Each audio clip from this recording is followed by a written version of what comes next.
internet, we both know why you're here. I'm going to show you how to make this goth look complete with this black lace contour.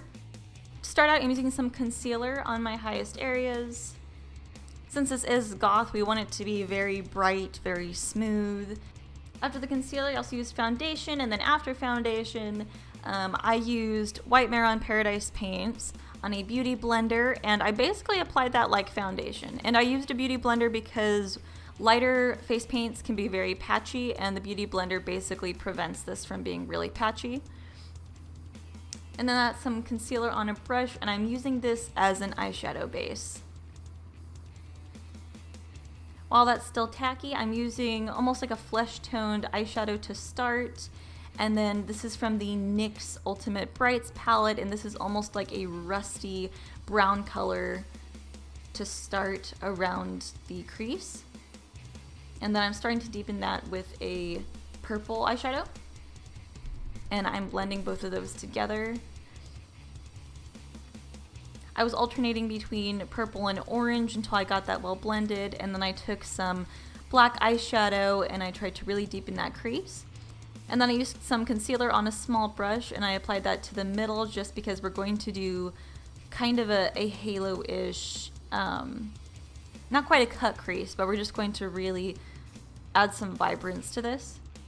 And then on top of that concealer, I put some more of that, I want to say rusty orange, but you know what I mean. It's just kind of like this burnt orange color on top of that concealer. So now the middle of our lid pops a little bit.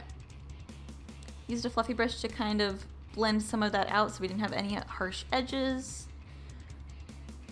And then I also used a small brush with some black on it just so that our bottom lashes are not being neglected.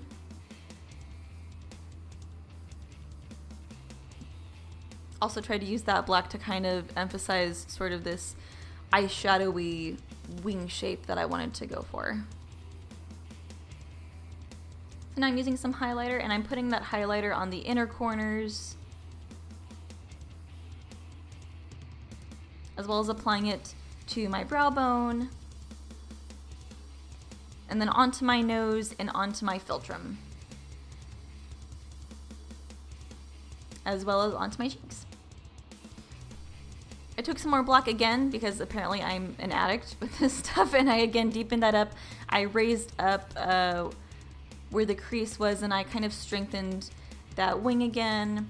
I slapped on some lashes and then I took some black Mehron Paradise paints and I filled in my lips.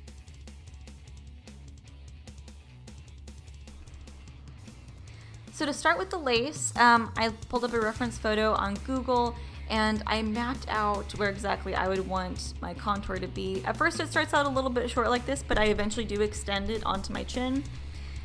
And for kind of the backdrop of this lace, it's kind of like these really wobbly triangles that are just kind of like barely hanging on to each other.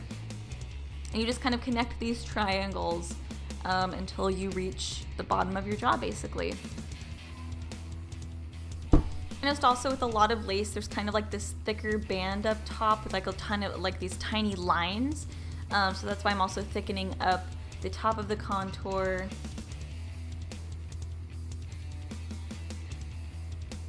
A lot of lace has just kind of these generic, like it's kind of a wobbly leaf, it's kind of like a flower. So I was just kind of imitating some of the shapes that I saw where it looks like leaves and flowers and petals. There's one shape that I really liked where it was just like, it was this upside down like crescent moon shape with these petals and this dot in the middle that I thought was really pretty. And I did that for the other cheek.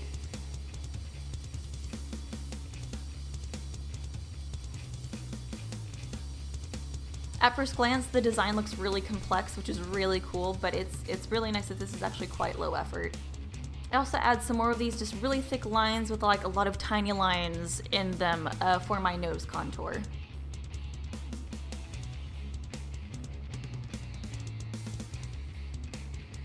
And then I went ahead and did kind of these crisscrossy things with my forehead. And we essentially do the same thing with the forehead as we did on the cheeks, where there's the kind of wobbly triangles. and then just sort of these vague floral shapes that are put onto it. I also use this black paint for the eyebrows as well.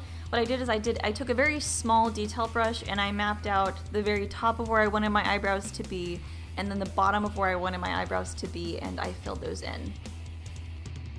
Working with black like this could be a little bit scary, which is why I used a detail brush and I took my sweet time mapping out the outlines for this. And that's it. This has been PTBarpun for HalloweenMakeup.com. Whatever day it is that you're seeing this, I hope you're having a good one, and I will see you the next time I do video stuff. Bye.